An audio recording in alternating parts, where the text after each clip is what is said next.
+1 class. बेटा हमने lesson शुरू किया हुआ है नागरिक और नागरिकता, सिटीजनशिप।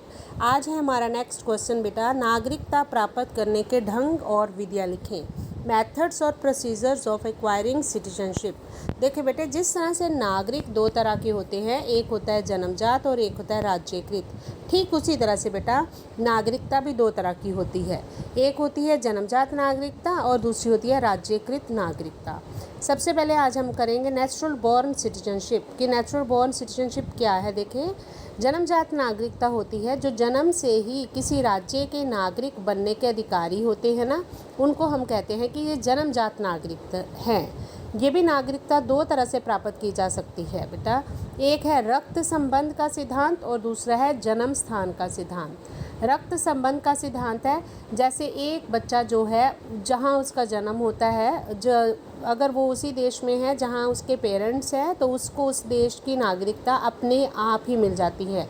मतलब ब्लड रिलेशन के अकॉर्डिंग उस बच्चे को अपने माता पिता वाले देश की नागरिकता मिल जाती है, क्योंकि उन पेरेंट्स का अपने बच्चे के साथ ब्लड रिलेशन है। ठीक है। दूसरी होती है जन्म स्थान का सिद्धांत। इसके अनुसार जहाँ उस बच्चे का जन्म हुआ है उसे उस देश की नागरिकता मिल जाएगी जहाँ उसका जन्म हुआ है। तीसरा इसमें होता है बेटे दोहरी नागरिकता, डबल सिटीजनशिप। अब कई बार क्या होता है बेटे, जैसे कई पेरेंट्स जो है वो बाहर घूमने गए हुए हैं और वहाँ किसी बच्चे का जन्म हो गया है, तो बाय ब्लड वो किनका बच्चा है, उस जिस देश के उसके पेरेंट्स हैं वो उस देश की नागरिकता उस बच्चे को मिल जाएगी।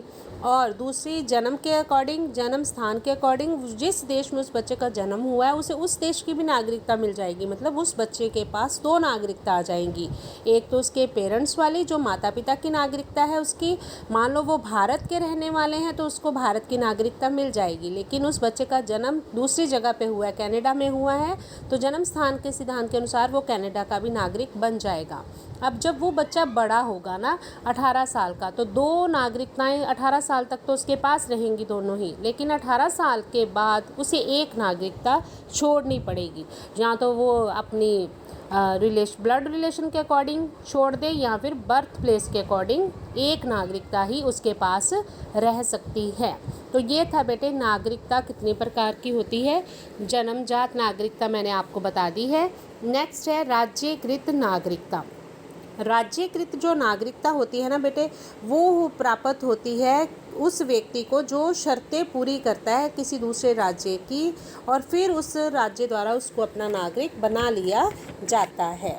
नेक्स्ट क्वेश्चन है कि राज्यकृत नागरिकता प्राप्त करने के ढंग क्या हैं। राज्यकृत नागरिकता प्राप्त करने के तरीके क्या है। Methods of acquiring naturalised citizenship. सबसे पहले है इसका ढंग लंबा निवास, लॉन्ग स्टे। जब कोई विदेशी लंबे समय के लिए किसी दूसरे देश में रहता है तो वहाँ की नागरिकता उसे मिल जाती है।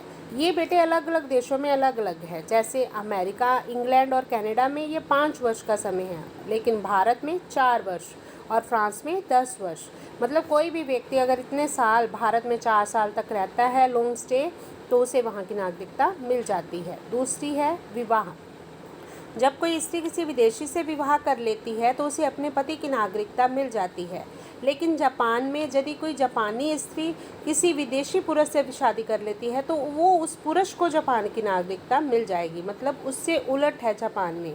नहीं तो क्या होता है, स्त्री को अपने पति की नागरिकता मिलती है, लेकिन जापान में अगर कोई जापानी स्त्री से शादी कर लेता है तो उस व्यक्ति को जापान की नागरिकता मिल जाती है। तीसरा है बेटे संपत्ति खरीदने से। कई देशों में किसी विदेशी द्वारा उस देश में संपत्ति खरीदने से ना उसे वहाँ की नागरिकता मिल जाती है। ये सिद्धांत बेटा सभी देशों में नहीं है, ये सिद्धांत केवल पेरू और मैक्सिको में है, इसके अलावा और किसी देश में ऐसा नहीं है। चौथा सिद्धांत है बेटे, देखिए फोर्थ है गोद लेने से। गोद लेने से भी राज्यकृत नागरिकता मिल जाती है। जब एक व्यक्ति किसी दूसरे देश के बच्चे को गोद ले लेता है तो उस बच्चे को अपने माता पिता के देश की नागरिकता मिल जाती है। नेक्स्ट है सरकारी नौकरी प्राप्त करके। सरकारी नौकरी केवल उस देश के नागरिकों को ही मिलती है बेटे, वैसे तो तकरीबन, लेकिन कई बार कई देशों में अगर कोई विदेशी जो है योग्यताएं पूरी करने के बाद दूसरे देश में नौकरी प्राप्त कर लेता है, लेकिन कौन सी, सरकारी, तो उसे उस देश का नागरिक मान लिया जाता है। सिक्स्थ है सेना में भर्ती हो जाने से। जब कोई विदेशी किसी दूसरे देश की सेना में भर्ती हो जाता है तो वो वहाँ की नागरिकता प्राप्त करने के योग्य हो जाता है। जैसे देखे बेटे, बहुत से नेपाली हैं, गोरखे हैं जो अंग्रेजी सेना में भर्ती थे और अंग्रेजी सेना द्वारा उन्हें इंग्लैंड की नागरिकता प्राप्त किए जाने के योग्य घोषित भी किया गया था। ठीक है, नेक्स्ट है 7वां पॉइंट है राजनीतिक शरण प्राप्त करने से। कई बार क्या होता है, अपने देश में सताए गए जो लोग होते हैं दूसरे देश में शरण प्राप्त कर लेते हैं और फिर कुछ समय बाद दूसरे देश में वो रहने के बाद वहाँ की नागरिकता उन्हें मिल जाती है। लेकिन ऐसे व्यक्तियों को नागरिकता देना या ना देना बेटा ये राज्य की मर्जी होता है। नेक्स्ट है 8वां पॉइंट विजय प्राप्त कर लेने से। जैसे एक देश ने दूसरे देश पर हमला किया तो जिस देश ने दूसरे देश को जीता है, मतलब जिस एक देश हार गया तो एक जीत गया, तो जीतने वाला देश जो होगा ना वहाँ उस हारे हुए देश के नागरिकों को उस देश की नागरिकता मिल जाएगी जिस देश ने उन्हें जीता है। और नेक्स्ट है नियमित रूप से बिना शादी किए जो बहुत सारे बच्चे जो होते हैं बेटे उनको अवैध समझ लिया जाता है, परंतु यदि उस बच्चे के माता पिता शादी कर लेते हैं तो उस बच्चे को अपने पिता वाली नागरिकता भी मिल जाती है। और लास्ट पॉइंट है बेटे विद्वानों और अन्य महत्वपूर्ण व्यक्तियों को। बहुत से जो विद्वान होते हैं जो प्रसिद्धि प्राप्त कर लेते हैं, जो राज्य के अमूल्य संपत्ति होते हैं, ऐसे व्यक्तियों को भी दूसरे देश की नागरिकता बड़े ही आराम से दे दी जाती है। तो ये बेटे क्वेश्चन था हमें कि राज्यकृत नागरिकता प्राप्त कैसे की जा सकती है।